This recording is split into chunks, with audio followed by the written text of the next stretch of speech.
Assalamualaikum warahmatullahi wabarakatuh. Nama saya Krisna Aji Purwo dari kelas akuntansi D 2019, NIM akhir 221. Saya akan menjelaskan bab selanjutnya yaitu bab 8 tentang informasi dalam praktik. Informasi sebagai salah satu faktor penting penentu keberhasilan. Faktor penting penentu keberhasilan atau critical success factor adalah beberapa aktivitas yang dapat mempengaruhi sukses atau gagalnya suatu perencanaan sebuah organisasi. Contohnya yaitu dalam industri kendaraan bermotor yang diyakini sebagai CSF adalah model, jaringan dealer yang efisien, dan pengendalian biaya produksi yang ketat. Sehingga perusahaan akan berfokus pada CSF-nya sehingga dapat memantau sejauh mana mereka telah mencapai tujuan dari perencanaan yang dibuat. Sistem pemrosesan transaksi. Istilah sistem pemrosesan transaksi merupakan salah satu yang menyangkut pengumpulan data, penguraian aktivitas perusahaan. Pengumpulan data menjadi informasi yang dapat dipergunakan oleh para pengguna, misalnya para manajer ataupun para pengambil kebijakan yang lain untuk mengambil keputusan baik di dalam maupun di luar perusahaan. Tujuan sistem untuk menunjukkan aliran yang terjadi selama kegiatan perusahaan, baik dari pemesanan, pembayaran, maupun yang berhubungan dengan piutang dan sistem pengkreditan yang dilakukan perusahaan, dan unsur-unsur lingkungan dari sistem distribusi meliputi pelanggan, masuk, ruang persediaan bahan baku, dan manajemen. Terdapat beberapa istilah diantaranya yaitu pesanan penjualan atau sales order, yaitu pesanan yang diterima perusahaan dari pelanggannya. Dua, pesanan pembelian yaitu purchase order, yaitu pesanan yang ditempatkan oleh perusahaan kepada pemasoknya. Subsistem utama dari sistem distribusi. Terdapat beberapa subsistem yang terlibat dalam sistem distribusi, diantaranya yaitu subsistem yang berhubungan dengan pemenuhan pesanan pelanggan, pemesanan penggantian persediaan dari pemasok, pemeliharaan buku besar perusahaan. Sistem yang memenuhi persyaratan pelanggan. Terdapat 4 sistem utama yang terlibat dalam memenuhi persyaratan pelanggan, diantaranya sistem penagih, sistem piutang dagang, sistem persediaan, dan sistem entry pesanan. Selanjutnya sistem yang memesan persediaan pengganti. Terdapat 3 sistem utama yang terlibat dalam sistem pemesanan persediaan pengganti, yaitu 1. Pembelian atau purchase system, yaitu penerbitan pasang pembelian kepada pemasok untuk persediaan yang dibutuhkan. 2. Sistem penerimaan, receiving system, yaitu penerima persediaan. 3. Sistem utang dagang, account payable system, yaitu melakukan pembayaran. Sistem yang menjalankan proses buku besar. Sistem buku besar, general ledger, adalah sistem akuntansi yang menggabungkan data dari sistem-sistem akuntansi yang lain dengan tujuan untuk menyajikan gambaran keuangan operasi perusahaan secara gabungan. Terdapat sistem yang terkait. 1. Sistem memperbarui buku besar, yaitu akan membukukan catatan-catatan yang menguraikan berbagai tindakan dan transaksi dalam buku besar. Sistem pembuatan laporan manajemen, yaitu menggunakan isi buku besar untuk membuat neraca dan laporan laba rugi serta laporan lainnya. Menempatkan sistem pemrosesan transaksi dalam perspektif.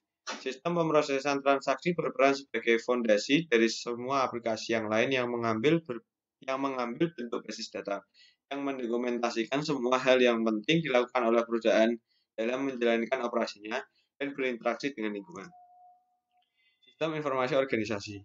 Contoh dari sistem informasi organisasi atau Organization Information System yaitu sistem informasi eksekutif yang dikembangkan dan tujuan untuk memenuhi kebutuhan akan informasi yang berhubungan dengan bagian-bagian tertentu dari organisasi. Sistem informasi pemasaran, Marketing Information System, merupakan kombinasi antara subsistem input dan output yang terhubung sebuah basis data. Subsistem output memberikan informasi mengenai unsur-unsur penting di dalam bauran pemasaran. Subsistem input merupakan sistem pemrosesan transaksi yang mengumpulkan data dari sumber internal dan lingkungan lalu memasukkannya ke dalam basis data. Satu subsistem riset pemasaran mengumpulkan data internal dan lingkungan dengan melakukan studi khusus. Dua, subsistem inteligensi pemasaran mengumpulkan data lingkungan yang berfungsi untuk menjaga manajemen tetap terinformasi mengenai aktivitas para pesaing dan para pelanggan perusahaan dan unsur-unsur lain yang dapat mempengaruhi proses pemasaran. Sistem informasi. Sistem informasi sumber daya manusia, Human Resource Information Subsystem, memberikan informasi kepada seluruh manajer perusahaan yang berkaitan dengan sumber daya manusia perusahaan. Semua seperti MKIS, data yang didapat merupakan data input yang akan diolah oleh bagian HRD atau bagian sumber daya manusia yang akan menghasilkan keputusan output untuk menunjang pengambilan keputusan.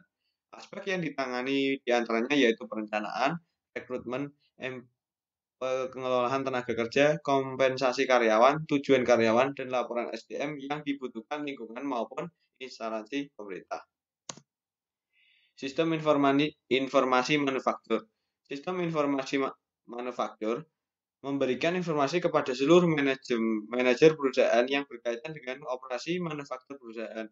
Sama seperti HRIS dan MKIS, subsistem rekayasa industri terdiri atas aktivitas-aktivitas yang dilakukan oleh para teknisi industri mengenai produk, persediaan, mutu, dan biaya. Sistem informasi keuangan. Sistem informasi keuangan memberikan informasi kepada seluruh manajer perusahaan yang berkaitan dengan aktivitas keuangan perusahaan. Selain sistem yang digunakan hampir semua nama yang ditentukan adalah pada aktivitas output yang penting meliputi peramalan tren perekonomian masa depan, pengelolaan aliran dana yang meliputi perusahaan, dan pengendalian keuangan perusahaan. Sistem informasi eksekutif. Sistem informasi eksekutif adalah suatu sistem yang memberikan informasi kepada para manajer di tingkat yang lebih tinggi atas kinerja perusahaan secara keseluruhan. Digunakan pula istilah sistem mendukung eksekutif atau executive support system. Manajemen hubungan pelanggan.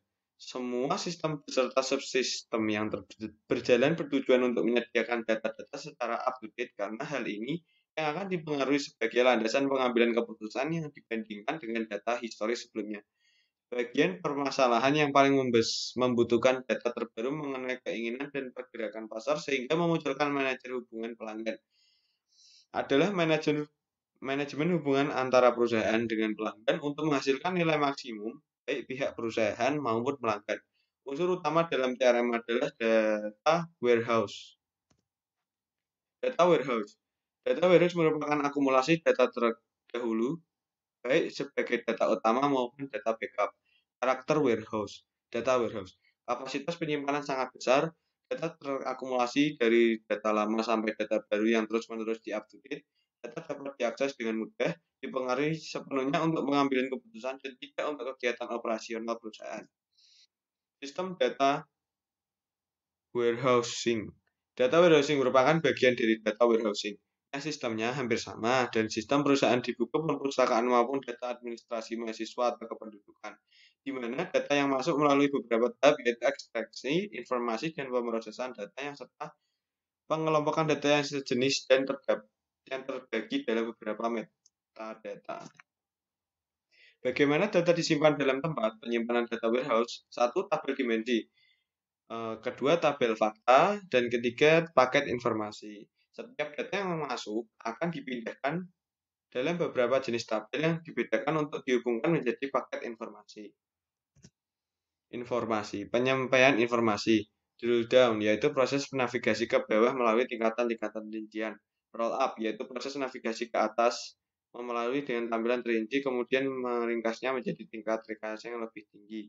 Drill across, yaitu dengan cepat bergerak antara hierarki. Drill through, yaitu berangkat dari tingkat ringkasan setingkat rendah data yang terinci. Proses yang dapat dilakukan untuk mendapatkan basis data warehouse yaitu dengan beberapa cara. OLAP, segala jenis peranti lunak khusus yang telah dikembangkan untuk data warehouse yang dapat digunakan untuk menarik data dari tempat penyimpanan data, mengubahnya menjadi informasi disebut OLAP, yang memungkinkan pengguna dapat berkomunikasi dengan data warehouse melalui GUI atau antarmuka web dengan dapat memperoleh informasi dalam berbagai jenis format, termasuk grafik. Terdapat dua pendekatan OLAP, di antaranya yaitu rollup dan mollup. Rollup yaitu menggunakan suatu manajemen basis data relation standar, sedangkan mollup menggunakan suatu sistem manajemen basis data khusus multimedia nasional. Data mining adalah proses menemukan hubungan dalam data yang tidak diketahui oleh pengguna. Terdapat dua cara dasar dalam melakukan